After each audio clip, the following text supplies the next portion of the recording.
प्रभु का धन्यवाद हो कि उसने मुझे चुना। मैं तो इस लायक न था कि मैं उसके वचन के लिए या उसके लिए कुछ बोल सकूं। मेरे पास को लेके जब मैं वचन तैयार कर रहा था, मैंने काफ़ी सारी चीज़ें देखी। जैसे कि मेरी लाइफ क्या थी, एक टाइम पर मैं क्या सोचता था, क्या करता था, किस तरीके से कैसे अपनी लाइफ को जी रहा था। बहुत सी बुराइयाँ थी और बहुत सी चीज़ें ऐसी थी जो मैं बता तक नहीं सकता।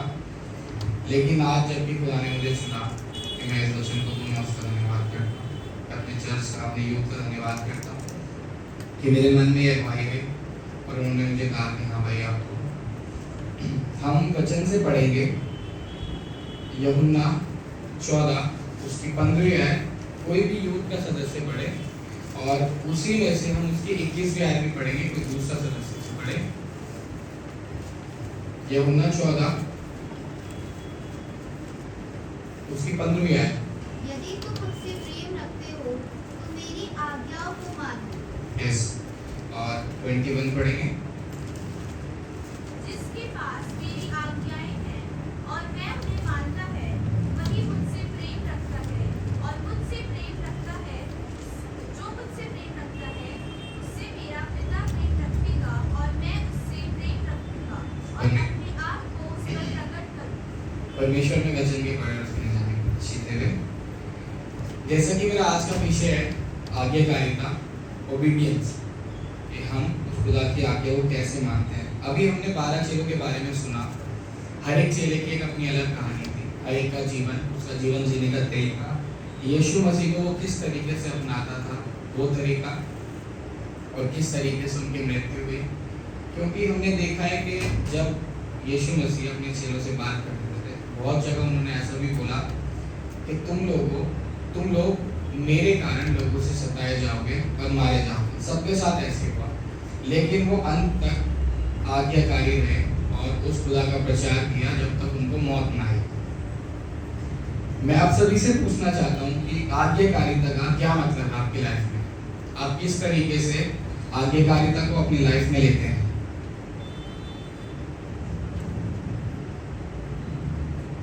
अगर हम आज्ञाकारिता के बारे में सोचें और समझें, क्या मैं आपसे क्वेश्चन कर सकता हूँ या मैं एज इट इज पढ़ के और चले जाऊँ यहाँ से? मेरे को अच्छा लगेगा कि आप लोग इन्वॉल्व होंगे, क्योंकि ये से वचन सिर्फ बैठ के सुनने के लिए नहीं है। अगर हम इसे सिर्फ सुनते हैं और सुन के चले जाते हैं तो उसका कोई फायदा नहीं होता जब तक हम इसको फॉलो नहीं करेंगे। हम खुद से अपनी प्रेजेंस में दिखाएंगे कि हाँ हम इस वचन को सुन रहे हैं। तो कोई भी जन अगर बोल सके कि आज्ञाकारिता का मतलब क्या है तो प्लीज बोलिए।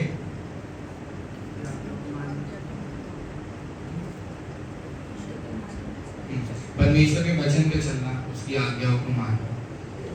यहाँ मैं आपके सामने एक सांसारिक पॉइंट रखता हूँ जो कि आज्ञाकारिता का मेनली मेरे जो समझ में आया।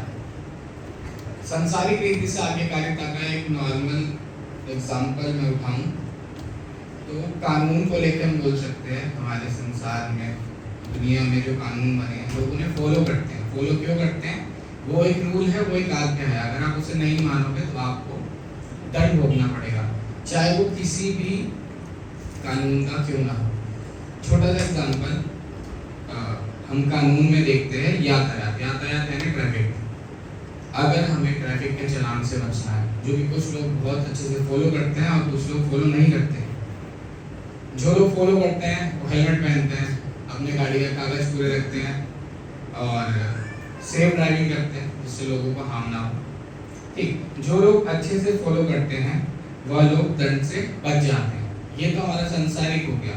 और जो लोग फॉलो नहीं करते, लेकिन जैसा कि देखने को मिलता है कुछ लोग फॉलो नहीं करते, रूल्स को फॉलो नहीं करते, वो अपनी मर्जी के मालिक होते हैं। तो उनको देखा गया वो क्या रूल्स फॉलो नहीं करते, हेलमेट नहीं पहनते, रफ ड्राइविंग करते, गाड़ी के कागज पूरे नहीं होते, मेरी गाड़ी के भी नहीं है।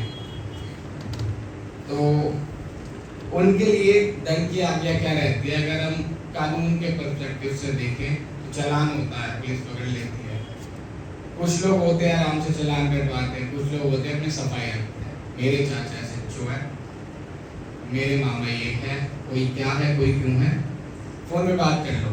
लेकिन जहां उन्होंने आज्ञा का पालन नहीं किया रूल्स फॉलो नहीं किए, वहाँ उनका चालान कटा। मेरी भी बाइक को 22-23 हज़ार का चालान। तो ये तो था सांसारिक। अब हम सांसारिक से हटके वचन में आते हैं। आत्मिक रीति से आज्ञाकारिता का मतलब क्या है? परमेश्वर की इच्छा को मानना, चाहे हमारी इच्छा के अनुसार वो हो चाहे नहीं। हम अपनी लाइफ में कुछ भी आज्ञा अगर परमेश्वर की मदद से मानते हैं, पहली चीज तो वो हमारी चीजें खत्म हो जाती है। जहाँ परमेश्वर की आज्ञा हमारे जीवन में शुरू होती है, वहाँ अपने आप का इनकार करना शुरू करें। और अगर हम नहीं करते हैं तो उसकी आज्ञा को नहीं मानते हैं। जैसा कि वचन में हमने पढ़ा, यदि तुम मुझसे प्रेम रखते हो तो मेरी आज्ञा को मानोगे, यूहन्ना 14:15 में। और वहीं यूहन्ना 14:21 में लिखा है, जिसके पास मेरी आज्ञाएं हैं और वह उन्हें मानता है, वही मुझसे प्रेम करता है, और जो मुझसे प्रेम रखता है उससे मेरा पिता प्रेम रखेगा, और मैं उससे प्रेम रखूंगा और अपने आप को उस पर प्रकट करूंगा। परमेश्वर क्या चीज बोलते हैं कि जो मुझसे प्रेम रखता है वो मेरी आज्ञाओं को मानेगा। कौन कौन परमेश्वर से प्रेम रखता है? जो रखता है हाथ उठा सकते हैं। सारे लोग परमेश्वर से प्रेम रखते हैं, ठीक है। तो एक छोटी बेसिक सी एक आज्ञा है जो कि हम देखते हैं निर्गमन में परमेश्वर ने 20 में लिखी है। और उसमें क्या लिखा है, हम निकालें निर्गमन 20 उसका 8वां अध्याय। निर्गमन 20 उसका 8वां अध्याय। सॉरी 8वां पद। क्या लिखा है उसमें? तो विश्राम दिन को पवित्र मानने के लिए स्मरण रखना। एक बहुत बेसिक से आयत, जब मैं अपना वचन तैयार कर रहा था तो मुझे लगा इस बाइबल में, इतनी मोटी बाइबल, उसमें कितनी सारी आज्ञाएं हैं। कुछ को हम फॉलो करते हैं, कुछ को हम सुन के निगलेक्ट कर देते हैं, कुछ को चाहते हैं हम फॉलो करें बट नहीं कर पाते।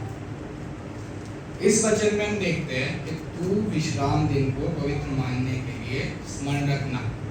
विश्राम दिन बेसिकली संडे को कहा जाता है कि विश्राम दिन है। हम लोग संडे को मानते हैं कि हम चर्च आते हैं, वचन सुनते हैं, उसकी इबादत करते हैं। लेकिन बहुत सी ऐसी जगहों पे देखा गया है, और हम खुद भी देखते हैं अपने आस पड़ोस में, कि हम संडे के दिन भी कॉम्प्रोमाइज़ कर देते हैं। बहुत बार नहीं, लेकिन हम कर देते हैं। क्या हम अपनी और चीज़ों में जितनी चीज़ों का हम बाहर इम्पोर्टेंस देते हैं, क्या हम संडे के दिन खुदा को उतनी इम्पोर्टेंस देते हैं? ये एक सवाल है। क्यों? क्योंकि अगर मैंने देखा है, अपने आस पड़ोस में देखा है, मैंने अपने ग्रुप्स में देखा है कि परमेश्वर को मानता हूँ, मैं खुदा से बहुत प्यार करता हूँ, मैं उसके लिए कुछ भी कर सकता हूँ, लेकिन जब बात आती है उसके ऊपर चलने की, तो वो कहीं ना कहीं अपने आप को उस जगह प्रेजेंस नहीं करते हैं जहाँ खुदा चाहता है कि आप लोग प्रेजेंस हो। हम अपने कामों में बिजी रह जाते हैं। हम सोचते हैं यार आज तो नींद पूरी नहीं हुई, सो लेता हूँ थोड़ा सा, अगले संडे चले आऊँगा, आज कौन सा होली कम्युनियन होना है, कोई बात नहीं, चल देंगे, थोड़ा लेट चल देंगे, वचन के टाइम पे चल देंगे, क्या होगा? जहाँ हम अपनी चीज़ों को लेके खुदा के साथ कॉम्प्रोमाइज़ करते हैं, और खुदा भी हमारी चीज़ों के साथ कॉम्प्रोमाइज़ करना स्टार्ट करता है। बहुत से लोग ये कहते हैं कि मैं खुदा से दुआ मांगता हूँ, मैं खुदा से प्रार्थना करता हूँ, अपने टेक के प्रार्थना करता हूँ, लेकिन मेरी प्रार्थना का रिवर्ट नहीं आता। क्यों नहीं आता? रीज़न यही है, एक छोटी सी वर्ष है कि तू अब विश्राम दिन को पवित्र मानने के लिए स्मरण रखना। आप अपने मन से पूछिए कि आप लोग कितना अपनी प्रेजेंस खुदा के भवन में देते हैं संडे के दिन। हम देखते हैं कि एक वचन है बाइबल में कि यदि तेरा विश्वास राई के दाने के बराबर भी हो तो इस पहाड़ से कह कि समुद्र में जा लग, तो ये हो जाएगा। कितनी अच्छी वर्ड है, राई के दाने के बराबर का विश्वास, और ये सब हो जाएगा। हम सोचते हैं इस चीज़ के बारे में, लेकिन वहीं जहाँ राई के दाने के बराबर विश्वास के लिए लिखा गया है ना कि राई के दाने के बराबर का विश्वास होना चाहिए, उसी तरीके से अगर हम छोटा सा कॉम्प्रोमाइज भी खुदा में करते हैं तो वो उस राई के दाने के बराबर के विश्वास के समान है कि हाँ, उस विश्वास से अगर हम बहुत बड़ी बड़ी चीज़ें कर सकते हैं तो अपनी छोटी से कॉम्प्रोमाइज से हम बहुत सी चीज़ों से पीछे हट सकते हैं। क्यों? क्योंकि खुदा देखता है कि हम उसके लिए कितना फॉरवर्ड जाते हैं और कितना बैकवर्ड आते हैं। जैसे इसमें बहुत से ऐसी वर्सेस हैं, जैसे निर्गमन 20 उसका 14। यूथ को लेके मेनली क्या है, जब हम लोग जवान होते हैं, मैं अपनी लाइफ से थोड़ा सा इंस्पायर होकर इस वचन को बनाया है। निर्गमन 20 उसका 14 को ही पढ़ते, नॉर्मल से वर्स है जो कि आ गया, तू व्यभिचार न करना। बहुत से लोग इस चीज़ को लेकर शर्माते हैं, बोलते हैं कि नहीं ये नहीं करनी चाहिए, नहीं बोलनी चाहिए, लेकिन हाँ मोस्टली देखा जाता है आज के टाइम में लोग इस चीज़ के पीछे बहुत हद तक पागल हैं। हम अपने संसार में भी देखते हैं और बहुत से जवानों में ये चीज़ें देखने को मिलती है। कोई भी इस पर खुल के बात नहीं करता, सब अपनी लाइफ में कहीं ना कहीं चीज़ से लड़ते हैं, चाहते हैं कि ये चीज़ें मेरी जिंदगी से दूर हो जाए। लेकिन ये एक बहुत बड़ा पाप माना जाता है, क्योंकि ये पाप शारीरिक क्रियाओं से तो होता है, लेकिन शारीरिक के साथ साथ आत्मिक क्रिया से और भी ज़्यादा होता है, जिससे हम खुदा की उस ग्रेस को खोते हैं जो हमें मिलती है। खुदा हमें बहुत आगे बढ़ाना चाहता है और वो चाहता है कि हम उसकी आज्ञाओं को माने तो हम आगे बढ़ेंगे, अदरवाइज हमारा कोई अस्तित्व नहीं है। आगे हम देखेंगे, मैंने आज्ञाकारिता के ऊपर 3 पॉइंट्स अच्छे रखे हैं और 1 पॉइंट आज्ञा ना मानना अनाज्ञाकारिता के ऊपर रखा है। तो हम पहले जो मेरा पहला पॉइंट है आज्ञाकारिता के ऊपर, वो यह है कि जैसा कि हमने अभी पढ़ा यूहन्ना 14 के 15 में, मुझसे यदि तुम मुझसे प्रेम रखते हो तो मेरी आज्ञाओं को मानोगे। एक बेसिक सी वर्स मैंने आपके सामने पढ़ी, ऐसी बहुत सी वर्सेस हमारी बाइबल में है। आप लोग इस चीज़ का अध्ययन करें कि क्या हम उसकी आज्ञाओं को मान रहे हैं, या सिर्फ हम संडे चर्च जाते हैं, चर्च खत्म होने के बाद अपनी डेली लाइफ में दोबारा से जुड़ जाते हैं और फिर नेक्स्ट संडे का वेट करते हैं कि हाँ नेक्स्ट संडे आए तब हम चर्च जाए। उसके अलावा हमारा जो दिनचर्या होता है वो संसारिक लोगों की तरह ही होता है। ये मैं सिर्फ और सिर्फ अपनी लाइफ से इंस्पायर होकर बोल रहा हूँ, क्योंकि मेरी लाइफ में ऐसी बहुत सी चीज़ें हैं जो कि मुझे ठीक करनी है। मैं नहीं जानता खुदा ने मुझे किस तरीके से चुना, मेरे मन में सिर्फ ये अगुवाई हुई कि हाँ भाई मैं दूंगा। लेकिन जब मैं वचन तैयार करने बैठा, मैं एक छोटी सी गवाही इस चीज़ की देता हूँ। 1 महीने पहले से डिसाइडेड था कि यूथ संडे 26 अप्रैल को होगा। सबने कुछ ना कुछ काम किया। मेरे मन में एकदम से आया कि इस बार वचन मैं दूंगा, बिना कुछ जानते हुए। ना मैं बाइबल रीडिंग इतनी अच्छे से करता, ना मैं डेली बाइबल पढ़ता था, बट मैंने कहा कि मैं दूंगा। मैं नहीं जानता खुदा ने मुझे क्यों चुना। और यहाँ तक कि मेरे से हर संडे मेरे दोस्त लोग पूछते थे कि भाई तेरा वचन तैयार है, तेरा वचन तैयार है, तूने तैयारी कर ली है, तो किस चीज़ पे बोलेगा, कहाँ से बोलेगा, कैसे बोलेगा। मैंने कहा भाई तैयार हो जाएगा, हो जाएगा, हो जाएगा। करते करते जब हम प्रैक्टिस कर रहे थे तब भी मेरे दोस्त लोग पूछ रहे थे कि भाई तेरा वचन तैयार हो गया। मैंने नहीं भाई, मैं यहाँ से घर जाऊँगा उसके बाद तैयार करूँगा। मैंने सोचा वचन है, 2-4 वर्सेस उठाऊंगा, उठा के बोल दूंगा और दैट्स ऑल, सॉर्टेड है, सब हो जाएगा। लेकिन जब मैं बैठा, मैंने सोचा मैं कुछ वर्ड्स बोल सकूँ, मैंने सोचा कुछ वर्ड्स मैं अपने भाई से पूछूँ। तो जैसा कि मैंने तैयार किया, मैंने बहुत सारी चीज़ें नोटिस करी चीज़ में कि ये कोई ईजी चीज़ नहीं है। हम खुदा को जितना हल्के में लेते हैं, ये उतना हल्के में लेने लायक नहीं है। जब मैंने वचन को तैयार करना शुरू किया, मैंने आज से पहले अपनी लाइफ में इतनी देर तक ना कभी बाइबल पढ़ी, ना कभी दुआ में बैठा। मैं यहाँ से रात को 11:30 बजे करीब घर गया, घर पे जाके खाना खाया, खाना खा के मैं 12 बजे वचन तैयार करना स्टार्ट किया कि हाँ 1 घंटे में हो जाएगा, उसके बाद में सो जाऊंगा। जब मैंने वचन करना स्टार्ट किया, मैंने चीज़ों को जब जोड़ना स्टार्ट किया कि हाँ मैं यहाँ से ये चीज़ ले सकता हूँ, यहाँ से मैं ये चीज़ ले सकता हूँ, तो मेरे को पता भी नहीं चला। और वो रात को स्टार्ट किया हुआ टाइम जब मैंने देखा तो सुबह 5:30 बज रहे थे। मतलब मैं खुद चौंक गया कि मैं इतनी देर कैसे वचन तैयार करने के लिए बैठा। लेकिन खुदा का धन्यवाद हो कि उसने मेरी सहायता मदद करी। और फिर उसके बाद मैंने अपने वचन को जब तैयार किया, मैंने मेरा भाई सो रहा था, मैंने 5 बजे उठाया उसे। मैंने कहा भाई मैंने वचन तैयार किया, जरा तू इसे सुन ले, कोई करेक्शन हो तो बता। बाकी मैंने उसे बताया, तो अब हम वचन में जाएंगे तो देखेंगे आज्ञाकारिता प्रेम पर निर्धारित है। यदि हमारे अंदर परमेश्वर के लिए प्रेम ही नहीं तो हम चाहे कुछ भी क्यों ना हो, हम उसकी बातों को नहीं मान सकते जब तक हम खुद ना चाहें। अगर हमारे अंदर खुदा का प्रेम ही नहीं है, हम खुदा से प्रेम ही नहीं करते, तो चाहे कितनी भी चीज़ें हों हमारी लाइफ में, कोई कितना आगे क्यों ना बोले, लेकिन हम जब तक खुद से ना चाहे उसकी आज्ञाओं को नहीं मान सकते। और यदि हम अपने खुदा से प्रेम रखते हैं तो हम उसकी कई बातों को मानेंगे। मैं यह नहीं कहता कि ये इजी है, लेकिन अगर हम खुदा से प्रेम रखते हैं तो मैं चाहता हूं कि हम लोग कोशिश करें उसकी आज्ञाओं को मानने का। एक वचन निकालेंगे, पहला यूहन्ना 5:3।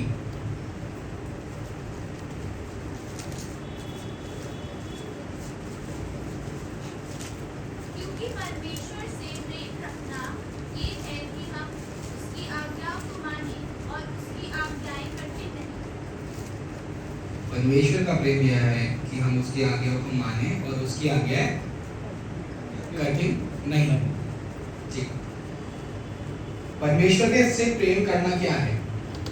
परमेश्वर से प्रेम करना, यदि मैं बोलूँ, ये है कि मैं खुदा से प्यार करता हूँ, मैं उसका वचन पढ़ता हूँ, मैं उससे दुआ करता हूँ, मैं उसके चर्च में टाइम से पहले आता हूँ, मैं गिटार बजाता हूँ, मैं सैटरडे को आके सफाई करता हूँ। ये प्रेम नहीं है, ये तो एक फिजिकल एक्टिविटी है। प्रेम क्या है? प्रेम यह है कि सच्चा प्यार वह है जो यीशु मसीह ने किया, वह इस संसार में आया और सिर्फ अपने पिता की आज्ञाओं को माना और वही किया।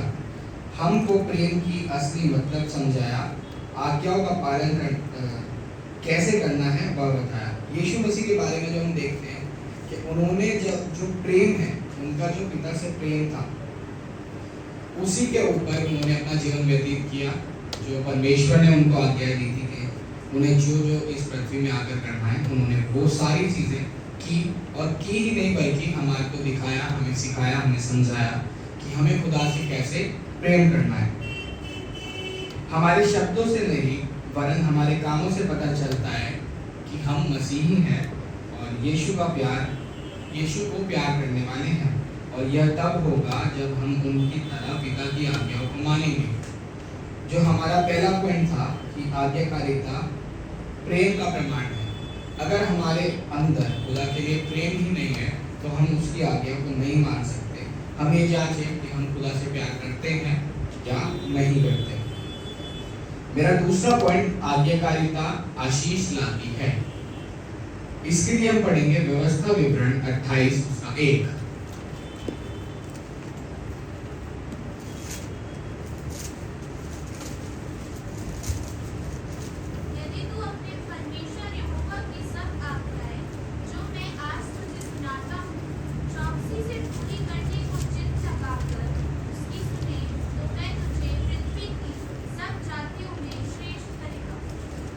पृथ्वी की सब जातियों में श्रेष्ठ करेगा। और अगर हम इसी वर्ष को easy to read Bible version में पढ़ते हैं तो उधर लिखा, यदि तुम अपने परमेश्वर यहोवा की बात ध्यान से सुनो तो वह तुम्हें ऊंचा उठाएगा। क्या करेगा? ऊंचा उठाएगा। क्या आप लोग मुझे बता सकते हैं यहाँ पर ऊंचा उठाने का मतलब क्या है? तरक्की।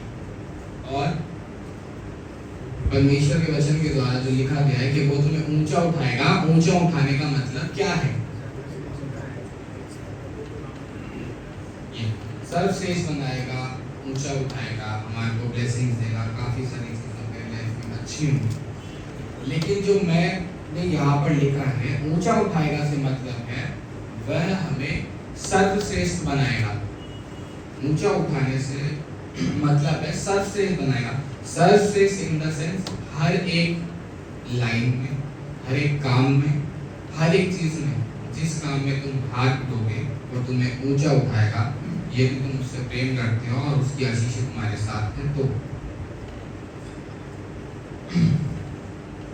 बाइबल में ऐसे बहुत से लोग हैं जो खुदा के द्वारा आशीषित किए गए, क्यों? क्योंकि उन्होंने खुदा की आज्ञाओं को माना। जहाँ भी आशीषें देखने को मिलती हैं, वो आशीषें सिर्फ क्यों आती है? क्योंकि वे खुदा की आज्ञाओं को मानते हैं। और बाइबल में एक बहुत बड़ा एग्जाम्पल है जो कि पुराने नियम में हमें देखने को मिलता है, और एक व्यक्ति विशेष के बारे में आप बेहतर तरीके से जानते हैं। कि आप बता सकते हैं खुदा की आशीषें पुराने नियम में सबसे ज्यादा किसके पास थी? अब्राहम के पास। ठीक है, तो जैसा कि हम जानते हैं कि अब्राहम के कोई संतान नहीं थी, लेकिन उसको आशा खुदा पर थी। जब उसने अपनी बात खुदा के आगे रखी तो देखा खुदा ने उसकी सारी चीजों को जैसा कि उसने प्रार्थना में मांगा था उसे दिया, और उतना ही नहीं, उससे बहुत सी चीजें उसे दी। हम पढ़ेंगे उत्पत्ति 15 उसका 5वां आयत। उत्पत्ति 15 उसका 5वां आयत।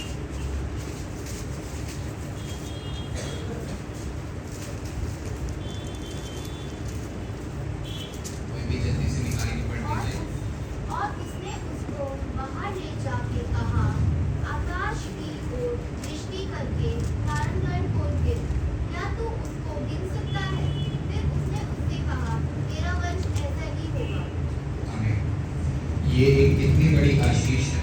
जो इंसान अपने बुढ़ापे तक की एज में निसंतान रहा, सिर्फ और सिर्फ खुदा पर आशा लगाए रहा, और जब खुदा ने उसकी प्रार्थना सुनी, जबकि वो बहुत बूढ़ा था, उसके बाद भी जब उसकी प्रार्थना खुदा ने सुनी तो उसको कितनी बड़ी आशीष दी। उसे बाहर लेके गया और उसे कहा कि जा बाहर और इस आकाश में तारागण को देख, यानी तारों को देख, और जितने ये तारे हैं उससे ज्यादा तेरी संतानियत, तेरी प्रजा ठहरेगी।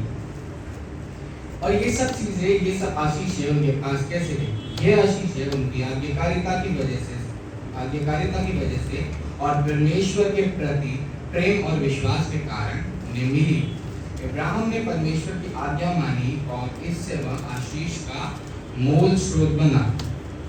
जैसा कि हम वचन में पढ़ते हैं, कल मैं जब पढ़ रहा था तो मैंने कहीं पढ़ा, मेरे को एग्जैक्ट रेफरेंस याद नहीं, लेकिन वचन में लिखा था कि जो कोई अब्राहम को आशीष देगा, खुदा उसको आशीष देगा। तो क्या हम अपने जीवन में अपने कैरेक्टर को ऐसा देखते हैं? क्या हम किसी को आशीष देते हैं? क्या हम किसी के लिए अच्छा सोचते हैं? क्या हम किसी के लिए अच्छा बोलते हैं? हम देखते तो क्या हैं कि जब हम अपने पड़ोसियों से या अपने मेल करने वालों से मिलते हैं और बात करते हैं तो एक बहुत ही अच्छा प्यार देखने को मिलता है, लेकिन बहुत सी जगहों पे ऐसा देखा गया है कि जो प्यार दिखता है वो असल प्यार होता नहीं, और जो प्यार दिखता नहीं वो असल में प्यार होता है। जो लोग आपसे प्यार करते हैं वो लोग आपको डांटते भी हैं, मारते भी हैं। कई जगहों पर बहुत सी ऐसी चीजें होती हैं कि वो तुम्हारा साथ तक नहीं देते, लेकिन इसका मतलब ये नहीं होता कि वो आपसे प्यार नहीं करते। और बहुत सी जगहों पे ऐसे लोग देखने को मिलते हैं कि हम गलत कर रहे होते हैं, लेकिन वो कहते हैं भाई मैं तेरे साथ हूँ, चल। अगर आज के टाइम में जैसा देखा गया है, ग्रुप्स में लड़ाइयाँ होती है, लोग लड़ने जाते हैं, 4 जने यहाँ से जाते हैं, 4 जने वहाँ से आते हैं। देखने को मिलता है कि दोनों लड़ते हैं, कोई मर जाता है, किसी को खून निकल जाता है, किसी को कुछ हो जाता है, लेकिन यहाँ ये देखने को कभी नहीं मिलता कि अगर 4 लोग लड़ने के लिए जाते हैं तो क्या कोई उसमें से एक जो लड़ाई करने 3 जा रहे हैं उन तीनों को रोकता है कि भाई लड़ाई मत कर, लड़ाई करने से कुछ नहीं होगा। क्यों? क्योंकि वो जानते ही नहीं इन चीज़ों के बारे में। ये सब चीज़ें शैतान की ओर से होती है। हमारी लाइफ में जितने भी कर्ज होते हैं ये शैतान की ओर से होते हैं, और शैतान हमारे ऊपर प्रभावी तभी होता है जब हम खुदा की आज्ञाओं को नहीं मानते। खुदा की आज्ञा मानना क्या है? उसने वचन दिया है कि ये चीजें करो, ये चीजें मत करो, ये चीजें नहीं करोगे तो मेरी ओर से तुम्हें आशीष मिलेगी। और अगर तुम जो मैंने लिखा है वो नहीं करते और अपनी मर्जी से करते हो तो फिर वहां खुदा का हाथ हमारे ऊपर से हट जाता है, शैतान हम पर हावी होता है। फिर हमारी लाइफ जो चलती है वो हमारी खुद की मर्जी से नहीं चलती, शैतान चलाता है उस चीज को। यहाँ पर एक दूसरा पॉइंट था, अब्राहम ने परमेश्वर की आज्ञा मानी और इससे वह आशीष का स्रोत बना। यहाँ हम 2 पॉइंट्स के बारे में अब तक कवर कर चुके हैं कि आज्ञाकारिता प्रेम का प्रमाण है, और दूसरा पॉइंट हमारा था आज्ञाकारिता आशीष लाती है। तीसरा पॉइंट हम आज्ञाकारिता के ऊपर पढ़ते हैं। आज्ञाकारिता विश्वास को मजबूत करती है। किस किस का विश्वास खुदावंद यीशु मसीह में मजबूत है? क्या कोई मुझे बता सकता है कि मेरा विश्वास खुदावंद यीशु मसीह में मजबूत है? किसी का भी नहीं है, सबका है, लेकिन किसी का भी हाथ खड़ा नहीं होता है। मतलब ये देखिए कि अगर आपका विश्वास है तो आपको कुछ नहीं करना। मेरा विश्वास है, मैं कहता हूँ कि मेरा विश्वास खुदा में है। क्या आपका विश्वास खुदा में है? अभी भी बहुत से लोगों का नहीं है। क्या आपका विश्वास खुदा में है? किसका विश्वास खुदा में है? क्या आपका विश्वास खुदा में है? मेरा विश्वास खुदा में है। आप क्या करते हैं खुदा के लिए? अगर आपका विश्वास खुदा में है तो आप क्या करते हैं खुदा के लिए? अगर आपका विश्वास खुदा में है तो प्रार्थना करते हैं, उससे मांगते हैं, और जब वो हमारी उन चीज़ों को जो इम्पॉसिबल रहती है हमारी लाइफ में, पूरी हो ही नहीं सकती, वो पूरी करता है तो हमारा विश्वास बढ़ता है। हम देखते हैं अपनी लाइफ में कि हाँ भाई, कि मैं खुदा पर विश्वास कैसे करता हूँ। मेरा तो सीधा सा लॉजिक है, मैं बहुत बेकार इंसान था, मैंने खुदा से प्रार्थना करी, उसने मेरी प्रार्थना को सुना, मेरी गलत आदतों को मुझसे दूर किया, मेरे जीवन को बदला। ऐसा नहीं है कि अभी मेरी लाइफ में कुछ कमियां नहीं है, मेरी एक कमी है जिसकी वजह से मैं बार बार गिरता हूँ। मैं कोई परफेक्ट नहीं, हर कोई परफेक्ट नहीं होता, सब में कोई ना कोई कमी रहती है। लेकिन ये कमी कैसे खत्म होगी? ये कमी खत्म होगी सिर्फ खुदा पर विश्वास करने से। अगर हमारा विश्वास ही खुदा के अंदर नहीं है तो हम 5 घंटे 6 घंटे 7 घंटे प्रार्थना कर लें, हम उस चीज़ को, हमारी जो प्रार्थना खुदा के लिए रखी गई है, वो पूरी कर ही नहीं सकते।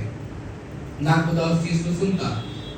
हम आप एक वर्ड है, उसे क्या बोलते हैं कि होगा या नहीं, उसका एक वर्ड है ना, संदेह करते हैं कि होगा या नहीं होगा।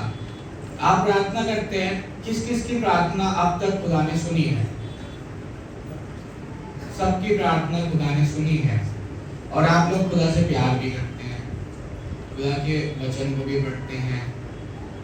लेकिन जब हमारा कलीसियाई गाना होता है, जब यूथ गाना गाता है, तो कोई भी जन ताली नहीं बजाता। तब खुदा का प्यार, कि आपका प्यार खुदा के लिए कहाँ जाता है?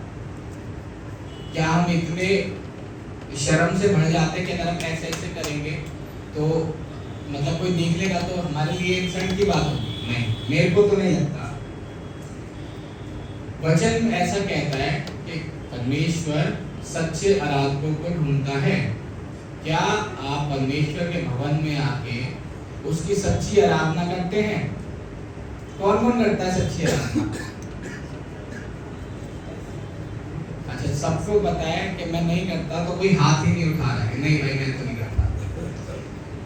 सच्ची आराधना सिर्फ यही नहीं कि हम गाना गाएं, हम बहुत सी एक्टिविटीज में खुदा का साथ दे सकते हैं।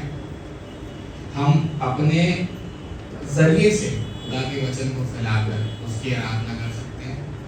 जो लोग खुदा को वचन को नहीं जानते, हम उन्हें बताकर खुदा की आराधना कर सकते हैं। आजकल हर कोई स्टेटस लगाता है व्हाट्सएप पर, हाँ भाई मैं तो स्टेटस लगाता हूँ, डेली लगाता हूँ।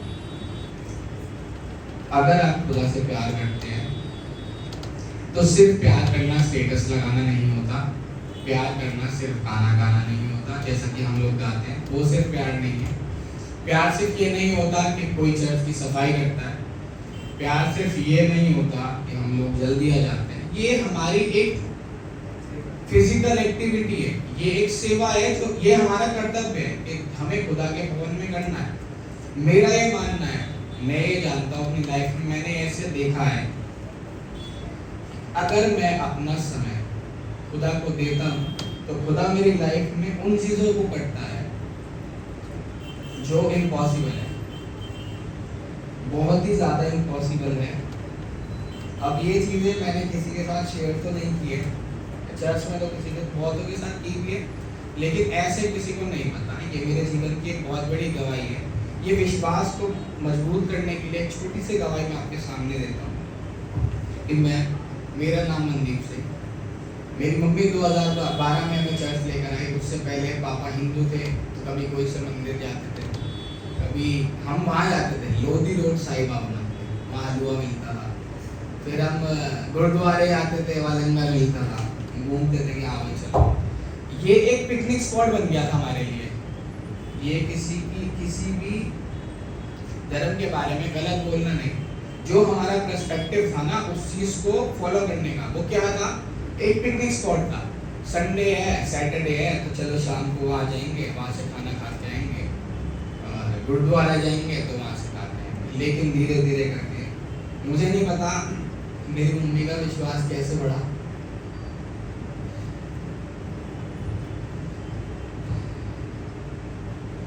और वो हमें खुदा के भवन में लेकर आई। जब वो हम उनके साथ आते थे, हमें कुछ नॉलेज नहीं थी, हमें चंदा मिलता था 10 रुपए।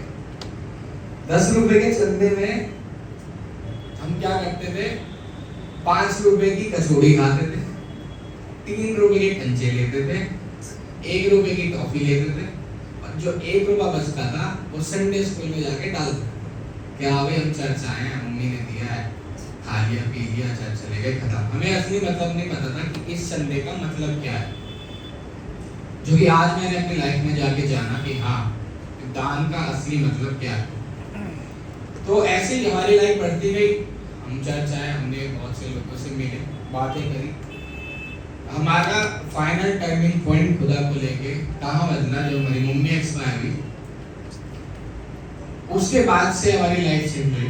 हमारा विश्वास मजबूत कैसे हुआ कि हम दोनों भाई, हमारे पापा ऑटो चलाते, घर में पापा ही काम करते थे, हम काम करते नहीं थे। अब तो जैसे धीरे धीरे करके मैंने, जब मम्मी एक्सपायर हुई तो थोड़ा बहुत खर्चा मिलना बंद हुआ। मैं थोड़े 19 साल के हम हो गए थे, पढ़ाई वगैरह बीच में स्किप कर दी थी, BA second year drop out था कि हाँ भाई मन नहीं कर रहा, कुछ अपना करने का ट्राई करेंगे। तो उस चक्कर में पढ़ाई छोड़ के जॉब में, जब जॉब करनी स्टार्ट करी तो 12,000 मिलते थे, 12 बजे जाते थे, 11 बजे आते थे। एक लाइफ का यही रूटीन बन गया था, और उसकी वजह से मेरा चर्च आना छूट गया था। मेरा भाई उस टाइम पे जॉब नहीं करता था, फास्टिंग में रहता था, जो कि अभी भी रहता है। तो ये फास्ट रखता था, मेरे को अभी भी याद है। ये फास्ट रखता था और मेरे से बोलता था, भाई अब थोड़ा सा हम थोड़े बड़े हो रहे हैं, हमें घर का खर्च देखना पड़ेगा, क्योंकि पापा कब तक करेंगे। पापा ऑटो चलाते, कभी उनके पास काम है, काम नहीं है, 1,000-1,200 कमाते, घर में बहुत ज़्यादा खर्च होते थे उस टाइम भी। एक दिन ये प्रार्थना कर रहा था दोपहर में, मेरा जाने का टाइम था। मैं उस टाइम पे नजीर में जॉब करता था, मैं जा रहा था, मैंने देखा कि भाई तू भी कहीं जॉब वॉब देख। तो ये मुझे बोलता था, मेरे फास्ट चल रहे हैं भाई, मैं तो फास्ट रखूंगा, मैं तो खुदा पे ईमान रखता हूँ, मैं नहीं करूँगा अभी काम वाम, मेरे फास्ट पूरे होंगे। मैं खिसक जाता था इस चीज़ से। अब जब मैंने खुदा को जाना ही नहीं, उस तरीके से प्यार ही नहीं किया कभी, तो मैं कैसे उस चीज़ को अपना पाता। ये दुआ कर रहा था। एक दिन मैंने कहा भाई काम पे नहीं जाऊँ, कह रहा नहीं जाऊँगा। मैंने कहा जा, नहीं जाऊँगा। मैंने इसे पीटा। ये दुआ कर रहा था, दुआ करते करते इसे बहुत मार के मैं अपना तैयार होके चले गया। अब थोड़ा सा लंबा हो जाएगा, बट ये बताना भी जरूरी है। मैं तो ये मानता हूँ कि अगर खुदा ने आपके जीवन में काम किया, ये जो मेरी गवाही है, अगर मैं आपको स्टार्टिंग से बताता हूँ तो आप देखिए कि खुदा किस तरीके से जीवन में काम करता है। एक टाइम पर मम्मी एक्सपायर हुई, हम दोनों भाई घर रहते थे। मम्मी के जाने के बाद विक्की ने घर संभाला, खाना पीना झाड़ू पोछा करता था। मैंने जॉब पकड़ ली, इसको मैंने बोला जॉब कर, इसने नहीं सुनी, कह रहा मैं प्रार्थना करूंगा, मैं दुआ करूंगा। मैंने इसे पीटा। इसने मुझे बोला कि भाई मेरे रोजे चल रहे हैं, मुझे रोजे खत्म होंगे, मैं काम पर लग जाऊंगा। चलता रहा, आगे गाड़ी ऐसे ऐसे आगे बढ़ी। एक जगह से जॉब का ऑफर आया, कोई डिलीवरी की जॉब थी। श्री से तत्वा करके आप जानते होंगे, कोई से बाबा है गाड़ी वाले, रामदेव की तरह।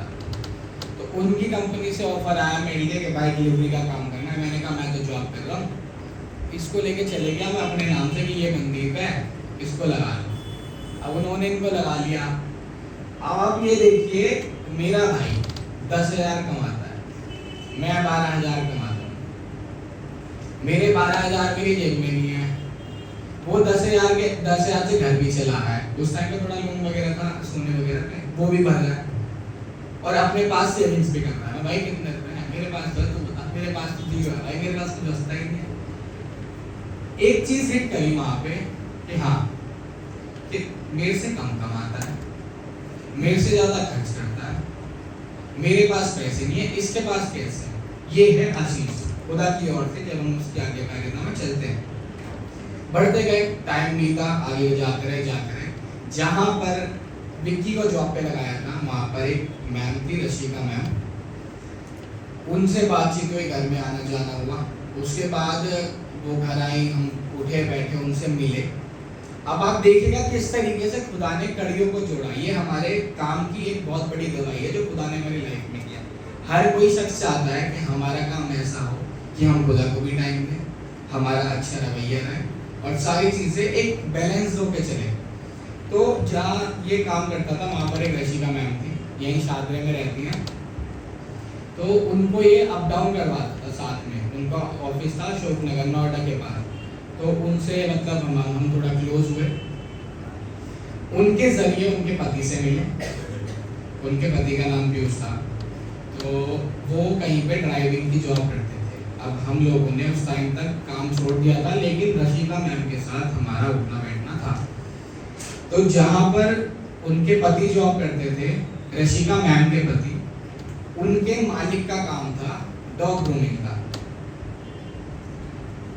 मेरे जरिए मेरे नाम से विक्की श्री तत्वा में गया। वहाँ पे वो जिस मैम से मिला, उनके हस्बैंड जहाँ पे काम करते थे वो काम था डॉग ग्रूमिंग। हम उस टाइम तक काम छोड़ छाड़ के सारा ग्रोफर में ब्लिंकिट में डिलीवरी का काम करते थे। पर पैकेट 50 रुपये मिलते थे, उस टाइम तो 15 रुपये मिलते हैं। तो हम करते थे उस टाइम पे काम, ब्लिंकिट में डिलीवरी का काम कर रहे थे। मेरे 3 दोस्त हो रहे, एक विक्की, ये तो मेरा भाई है, एक विनय है वो मेरा बेस्ट फ्रेंड है, एक गांधी है वो मेरा बेस्ट फ्रेंड है, उसका नाम सोहेल अहमद है। चारों जने काम कर रहे थे। हाँ भाई साथ में काम करेंगे, रोज का 1000-1200 छापेंगे, पैसे होगा। मैंने कहा फिर काम बढ़ रहा है घट रहा है ऐसे ही चलता था डिलीवरी के काम में। तो हम बाहर से सबसे पहले मैं लगा डॉग ग्रूमिंग के काम में। मैंने उस काम को पकड़ा, मैं थोड़ा सा जल्दी खत्म करता हूँ। मैंने उस काम को पकड़ा, उन भैया ने मेरे को उस ऑफिस में लगवाया। मेरे साथ एक लड़की जाती थी काम पर। मैं सुबह 7 बजे उठता था, उसे नोएडा लेने जाता था। नोएडा से फिर हम ग्रूमिंग करने जाते थे, पूरे दिन भर घूम के फिर मैं उसे नोएडा छोड़ता था, फिर घर वापस आता था। मेरे को ये था कि सिर्फ मैं काम सीख जाऊँ, कि मेरे को एक हाथ का हुनर आ जाए कि जिससे कि मैं आगे अपनी चीज़ों को बैलेंस कर सकूँ। तो इस तरीके से हम उस ग्रूमिंग के काम में लगे। हमने वहाँ से सारा काम सीखा, हमने देखा क्या काम कैसे होता है, कहाँ पर किस तरीके से काम किया जाता है। हमने जब उस काम को सीखा, उसके बाद 1-2 साल तक वो कंपनी चली। उस कंपनी का नाम पफॉलिक था। पफॉलिक को एक बिल्कुल शॉर्ट नोटिस पे उन्होंने बंद कर दिया। एकदम से मैसेज आया। हम तो सोचते थे वहाँ पे पहली बार हम 12,000 की जॉब करते थे। जब हम ग्रूमर बने वहाँ पे हमारी सैलरी 25,000 भी पहली बार। हमारे दिल ऐसे थे, ओ 25,000 सैलरी है, अब तो लाइफ सेट है। लेकिन जब 12 कमाते थे तब भी उतने ही खर्चे थे, जब 25 कमाए तब भी उतने खर्चे था। क्यों? क्योंकि खुदा की आशीष नहीं थी। जब हमने वहाँ से काम सीखा, वो कंपनी बंद हुई। उस कंपनी के बंद होने के बाद हमने अपना काम स्टार्ट किया। ग्रूमर और मील्स करके हमारा पेज है, लेट्स ग्रूम करके पेज है। तो आप मेरे जीवन के जरिए इस चीज़ को आप देख सकते हैं। किसी ने अगर ध्यान से सुना हो कि हम क्या थे। मैंने विश्वास नहीं किया, मेरे भाई ने विश्वास किया। मेरे भाई का कहना ये था कि मेरे को जो खुदा ने वचन दिया ना भाई, तेरे पीछे मैं नहीं पढ़ूंगा। खुदा ये कहता है कि तू बस तेरा घराना बचाया जाएगा। पहले तू तो आ, तू खुद नहीं आ रहा, तू दूसरों के लिए प्रार्थना कर रहा है, तू चाहता है वो आ जाए, तो पहले खुद आ। तो ये एक बहुत बड़ी गवाही है कि खुदा ने हमें कहाँ से कहाँ तक लेकर आए। तो अब हम टॉपिक पर आते हैं। आज्ञाकारिता विश्वास को मजबूत करती है। और युग 13 अध्याय उसकी 15वीं आयत से हम पढ़ेंगे।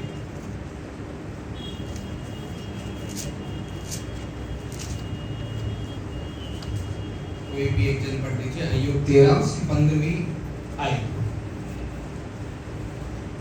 वह मुझे घात करेगा, मुझे कुछ आशा नहीं, तो भी मैं अपनी चाल चलन का पक्ष लूंगा।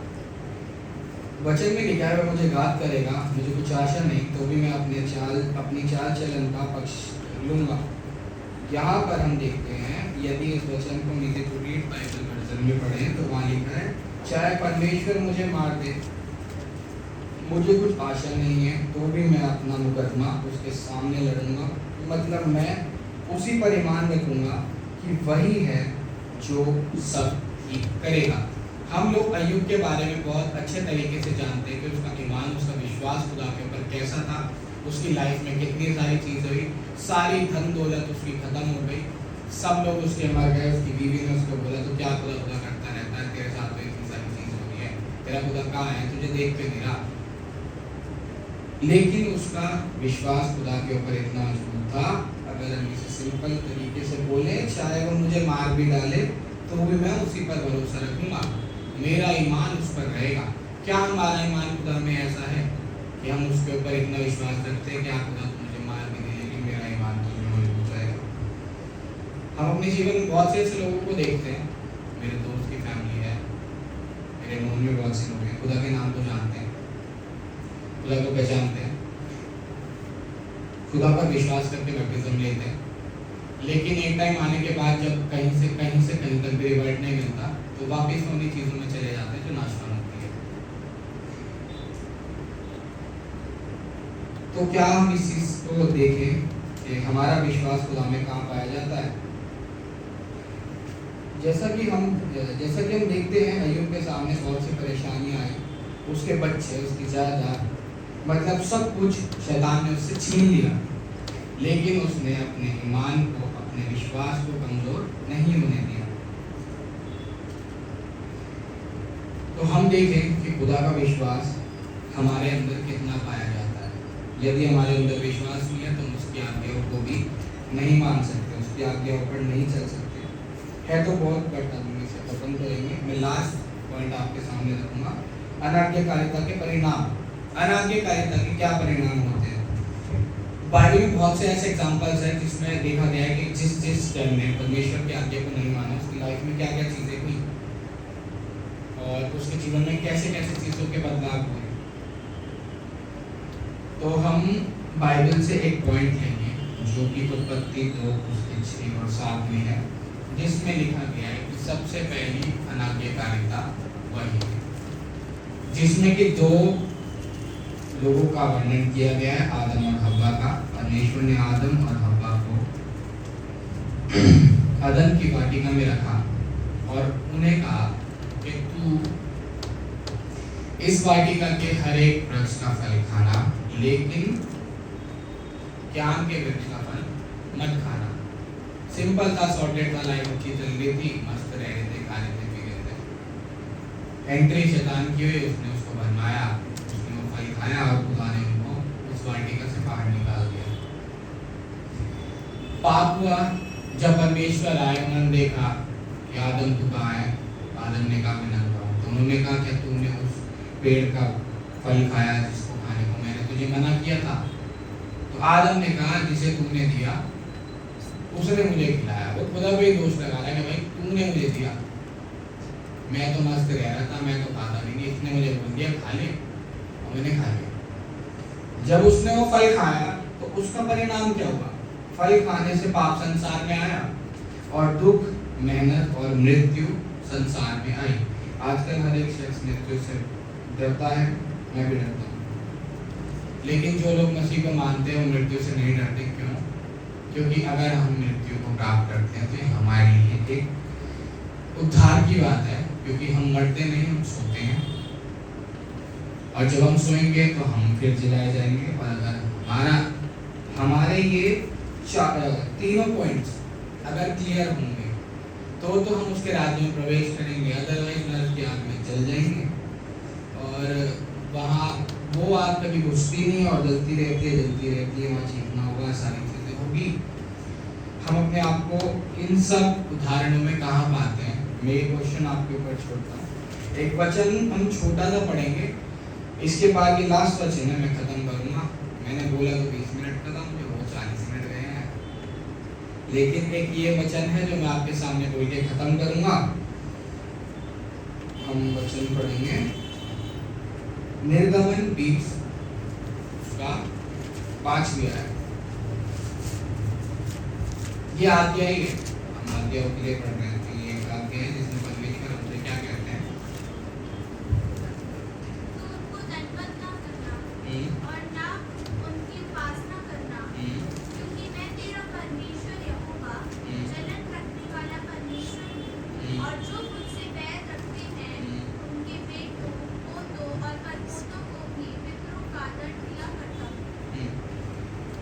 वचन में हमने देखा, पॉइंट्स हमने सुने, अंत में इसका कंक्लूजन यही निकलता है, अगर हम आज्ञाओं को मानेंगे तो हम बचेंगे और हम आज्ञाओं को नहीं मानेंगे तो नरक की आग में झोंकेंगे। जैसे कि वचन में लिखा है, तो उनको दंडवत ना करना और ना उनकी उपासना करना, क्योंकि मैं तेरा परमेश्वर यहोवा जलन रखने वाला परमेश्वर हूँ। कितना कठोर वचन है। ठीक, आगे इसमें क्या लिखा है कि जो लोग मुझसे बैर रखते हैं मतलब ध्यान नहीं करते, विश्वास नहीं करते, आज्ञा नहीं मानते, कर्ज क्या है कि मैं उनके बेटों पोतों परपोतों को भी पितरों का दंड दूंगा।